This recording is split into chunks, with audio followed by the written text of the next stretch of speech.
Hey gang, it's JC and this is the Daily Dose for Tuesday, April 26th, 2011, a combined venture with Mind Active in beautiful downtown Brentwood. Eye candy along the bottom of the page. We have a good one for you today again, and some great television history. If you look at some of our features up top, like the Wayback Machine and the Video Village, and just have fun punching around up there, and you'll see some really cool stuff from days of television past here in St. Louis.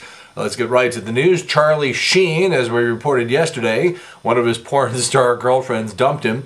That's when you know you've hit rock bottom, when you can't even offer a porn star a better life. Britney Spears has banned pizza, hot dogs, ice cream, and all their junk food from her dressing room. "I'll take it," replied Jessica Simpson. And Ryan Phillippe says he may quit acting. What? There's not going to be a sequel to MacGruber now? All right. I am astonished by the progress that they're making up in Bridgeton and some of the other areas that were hit by the tornado over the weekend. It's amazing. I don't know what's going to happen when they finally remove that overturned white SUV. The TV stations are going to have nothing to show you as the cleanup continues. And again, we had a lot of discussion about this yesterday on the Big 550 KTRS. We're on the air every day there from 10 until 1, along with Trish Gazelle. Trish's Trash every day. And it was a very interesting conversation to have with some of our listeners about people who were still mad at the meteorologists. And I'm like, for my money, the meteorologists saved some lives the other night. Had this thing hit at 1 or 2 o'clock in the morning, or even 11 or 12 at night, you probably would have had just scores and scores, maybe even hundreds, who knows, maybe even thousands of fatalities. The fact that this thing hit at 8:30, most people were up and they had their TVs on and stuff like that, really sort of assisted in the evacuation, if you will, from the upper floors of a house down into the basement. But it's been a rough year for the meteorologists, but they saved lives on Friday night, just so you know that. And I know people get mad at them and they're an easy target, and you know, somebody says it's going to rain and it doesn't rain, or it rains and they say it wasn't going to. I know it's very frustrating, and it's frustrating for those guys too. They're using the best available technology. You know, I'm not trying to try to con anybody here. Weather is not an exact science, and anybody who does it will tell you that. But man, oh man, had it not been for the expert work of people like Dave Murray and some of our other friends who do weather on TV, that would include Ken Earhart over at Channel 4, it's just not any way of knowing what the devastation might have actually been like. I mean, we're sitting here today on Tuesday, on a day where, in almost all other circumstances, you would have started having funerals. And there are no funerals today. It's just an amazing situation, and I still can't get over. You know, I'm sure there's parts of the airport that are still trashed out, and they don't want you to see them, but they've cleaned up enough of the area for people to at least come and go. And again, when I watched the news last night, it's like, I can't believe how much progress they've already made in getting all this debris out of the way. Now, that does not in any way, shape, or form speak to the emotional debris that is going to be around for these families for a long time. You rethink how you do things. For example, all of my computer stuff, you know, you go back and forth. Okay, should I use one of those online computer backup things? Because now you're taking all of your private information and you're shipping it to an outside source. Who knows how that stuff could possibly be compromised? So I back up all of my stuff on a couple of hard drives. Only problem with that is, tornado comes through here, it's going to take my computer, it's going to take that hard drive, and then all the stuff is lost.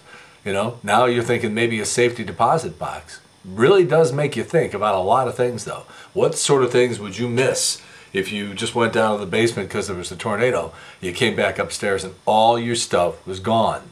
You know, it really sort of makes you think about tornado preparedness, and maybe instead of these silly drills that they have every spring where they run a siren and everybody ignores it, you know, maybe it's one of those situations where you actually have to start thinking to yourself, okay, what if there was a tornado or a fire or something like that? Dave brought up a very interesting point yesterday. Just something as simple as a driver's license. You know, you don't have your driver's license now. Think of all the things you can't do, particularly when you are having to reestablish your identity, for heaven's sakes, because all your stuff got blown away in a tornado. I mean, it's time to think. And I'm telling you, I'm one of those people. I'm thinking about this a lot. Like, what would I do? Because this is on the heels of some of the stuff after the power outages back in '06, where I took a look around and I said to myself, if there's ever a real terrorist plot and big chunks of the country are sort of put out of commission, or maybe just one big chunk in the St. Louis community, it's become painfully apparent to me that we're on our own. Oh, you'll get a little help from the government, but not much.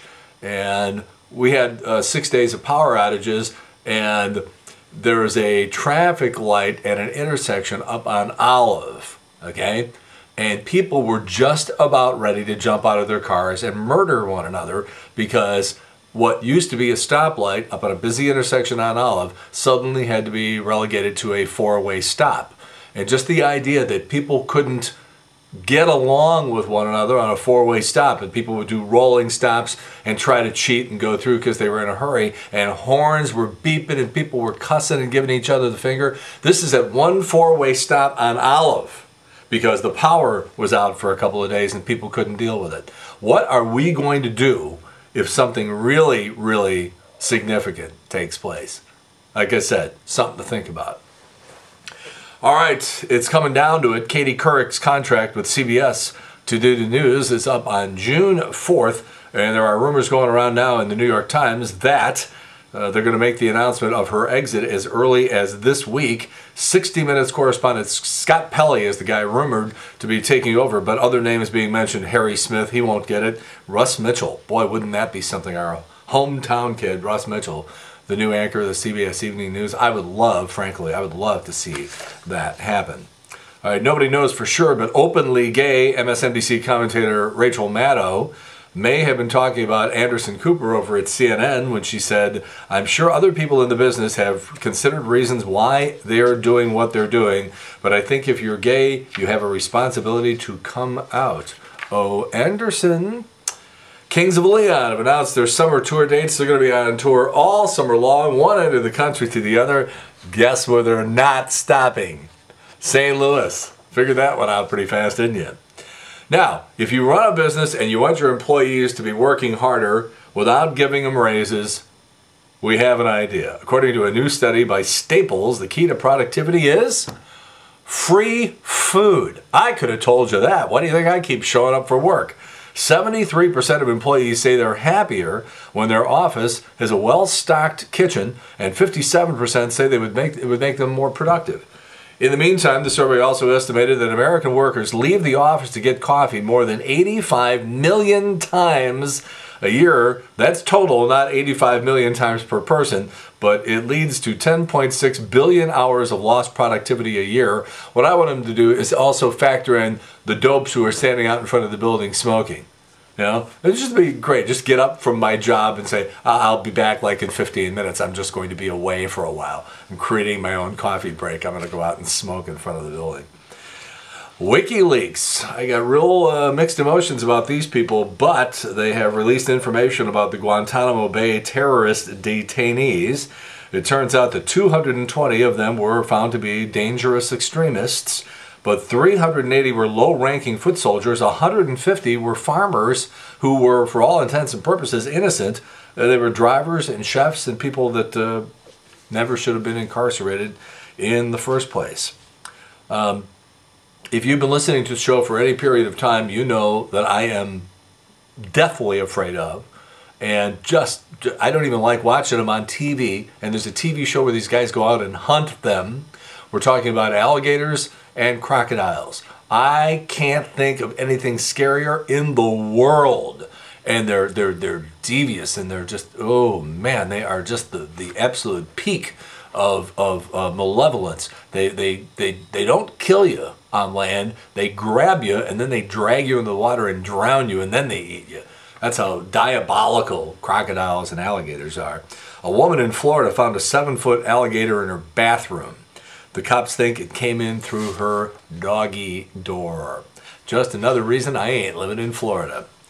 Lindsay Lohan going to do the Tonight Show with Jay Leno tonight. She's doing 120 hours of service, community service at the morgue of all places, and she's got a 4-month jail term, which is under appeal, but everybody says it's a formality. They're just going through the motions. So she's going to end up going to jail for a long time.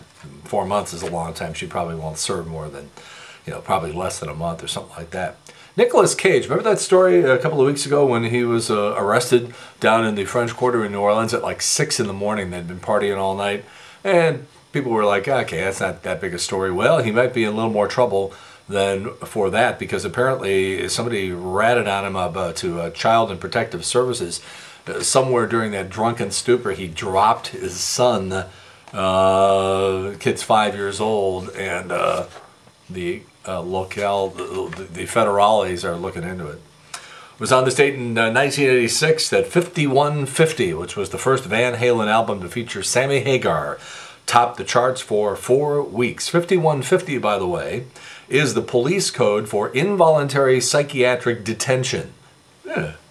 And on this date in 1994, Grace Slick of Jefferson Starship, Jefferson Airplane, pleaded guilty to pointing a shotgun at police at her California home back on March 5th of 1994. The gun wasn't loaded. What a stupid thing to do. And all I can tell you is she is persona non grata for me, because we had her scheduled to do an interview in the studio a couple of years ago.